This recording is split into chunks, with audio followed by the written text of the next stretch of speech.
আসসালামু আলাইকুম ওরহমতুল্লাহ। সাইলেন্ট প্রভিশন বাংলা ইউটিউব চ্যানেলে আপনাকে স্বাগতম। গত পর্বে আমরা দেখেছিলাম কিভাবে গুটেনবার্গের সাহায্যে ওয়ার্ডপ্রেস 2024 থিমে হেডারটাকে ক্রিয়েট করতে হয়, এবং আজকের পর্বে আমরা বলেছিলাম কিভাবে ফুটারটাকে ক্রিয়েট করতে হয়। A to Z দেখব। সো চলুন শুরু করা যাক।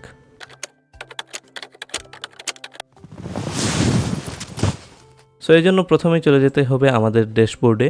আপনি আপনার সাইট থেকে কিভাবে ড্যাশবোর্ডে যেতে চান যদি এটা না বুঝেন, এই যে সাইটের লেফট সাইডে লগ ইন করার পর ড্যাশবোর্ড লেখা থাকবে, এখানে ক্লিক করলেও যেতে পারেন।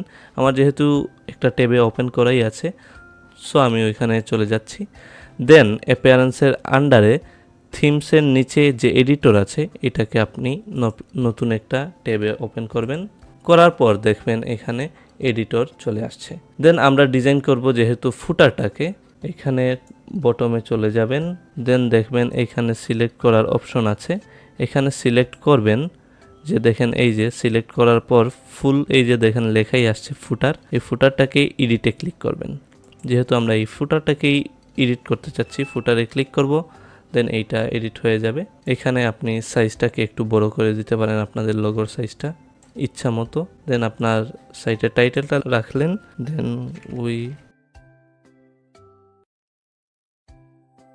এরকম একটা ট্যাগলাইন দিলেন।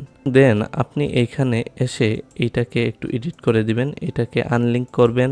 ডিজাইনড উইথ এটাকে আপনি দিতে চাচ্ছেন ডিজাইনড বাই, এটা দিলেন। দেন আপনি চাচ্ছেন এই সাইলেন্ট প্রভিশনটাকে লিঙ্ক আপ করতে আমাদের সাইলেন্ট প্রভিশন ওয়েবসাইটের সাথে। এখানে সাইলেন্ট প্রভিশনটাকে দিবেন। দেন সাইটের ফুল ইউআরএলটা কপি করবেন, কপি করে এখানে পেস্ট করবেন। এই লেখাটাকে সিলেক্ট করে পেস্ট করার সাথে সাথে দেখবেন আপনার সাইটটা, আপনার এইখানে ডিজাইন বাই সাইলেন্ট প্রভিশনটা লিঙ্ক আপ হয়ে গেছে। দেন আপনি এইখানে অ্যাবাউটের আন্ডারে যেগুলো আছে এগুলোকে সিম্পলি এখানে লিঙ্ক আপ করতে পারবেন যে কোনো ইয়ের সাথে। এইখানে ক্লিক করলে লিঙ্ক আপ হয়ে যাবে। এই যে এইটাতে ক্লিক করে টিমের আন্ডারে লিঙ্ক আপ যদি থাকে, লাইক team.com,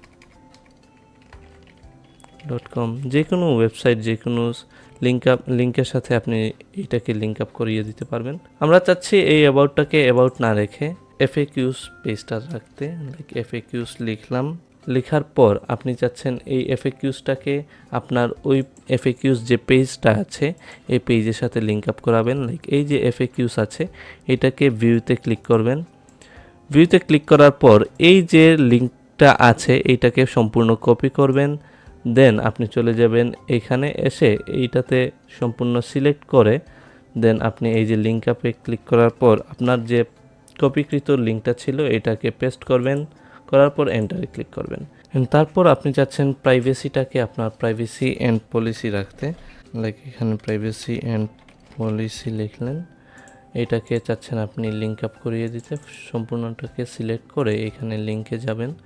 দেন আপনি এই যে পেজেসে আসবেন, এটাকে ভিউতে ক্লিক করে নতুন একটা ট্যাবে নিয়ে এই যে প্রাইভেসি পলিসি যে লিঙ্কটা আছে পেজের, এটাকে কপি করে এখানে কপি করে আপনি এখানে এসে জাস্ট সিম্পলি পেস্ট করবেন এবং সাবমিটে ক্লিক করবেন। সোশ্যালটাকে আপনি চাচ্ছেন সাপোর্ট যে পেজটা ক্রিয়েট করেছিলাম সেটা রাখতে, এবং সম্পূর্ণটাকে এরকম সিলেক্ট করে লিঙ্ক আপে ক্লিক করে আপনি এই যে সাপোর্টটা আছে এটাকে ভিউ করবেন। করার পরে এই সাপোর্টটাকে কপি করে পেজের ইউআরএলটাকে কপি করে এখানে গিয়ে পেস্ট করে দিবেন। অ্যান্ড দেন অ্যাপ্লাইতে ক্লিক করবেন, এটা লিঙ্ক আপ হয়ে যাবে। ঠিক একইভাবে আপনি এখানে সবগুলো চাইলে রাখতে পারেন, চাইলে কাটতে পারেন, চাইলে নতুন করে অ্যাডও করতে পারবেন আপনার ইচ্ছা অনুযায়ী। তো আমি চাচ্ছি আপাতত এরকমই রাখতে আপনাদের বোঝার সুবিধার্থে। আপনারা চাইলে অ্যাডও করতে পারেন। এখানে ফেসবুক, যদি আপনার Facebook page, Instagram page, account এটাকে লিঙ্ক আপ করাতে চান এখানে লিখতেও পারেন। লিঙ্ক আপও ইজিলি করতে পারেন। কিভাবে করতে হয় আশা করি বুঝতে পারছেন, এবং আমি আশা করতেছি এখানে কিভাবে গুটেনবার্গের সাহায্যে যে কোনো ধরনের ফুটার ক্রিয়েট করা হয় আজকের এই ভিডিওর মাধ্যমে আপনি অবশ্যই ক্লিয়ার হয়ে গেছেন। সো আপনার ইচ্ছা মতো সব কিছু কাস্টমাইজ করার পর আপনি এই যে এখানে টপে গিয়ে সেভে ক্লিক করবেন। সেভে ক্লিক করার সাথে সাথে আপনার ফুটারটা সেভ হয়ে যাবে আপনার ইচ্ছা অনুযায়ী। আপনি যদি আপনার সাইটে চলে যান এবং রিলোড দেওয়ার পর আপনার সাইটের একদম বটমে চলে যান, দেখবেন আপনি যে এরকম ফুটারটাকে ডিজাইন করেছিলেন ঠিক সেইভাবে চলে আসছে। সো এই ছিল আজকের ভিডিও। আশা করি ভিডিওটি ইজিলি আপনারা বুঝতে পারছেন এবং আপনাদের কোনো ধরনের কনফিউশন যদি থেকে থাকে খুবই সিম্পলি আপনারা আমাদের ফেসবুক গ্রুপের লিঙ্ক ডেসক্রিপশনে দেয়া থাকবে, সেখানে পোস্ট করতে পারেন অথবা আমাকে ডিরেক্ট মেসেজও করতে পারেন। সো এই ছিল আজকের ভিডিওতে। নেক্সট ভিডিওতে আমরা ধাপে ধাপে কিভাবে সবগুলো পেজ ডিজাইন করতে হয় সেগুলো দেখব, অ্যান্ড দেন গুটেনবার্গ দিয়ে কমপ্লিট একটা ওয়েবসাইট কিভাবে ক্রিয়েট হয়ে যায় সেটাই দেখব। সো আজকে এ পর্যন্তই, ধন্যবাদ।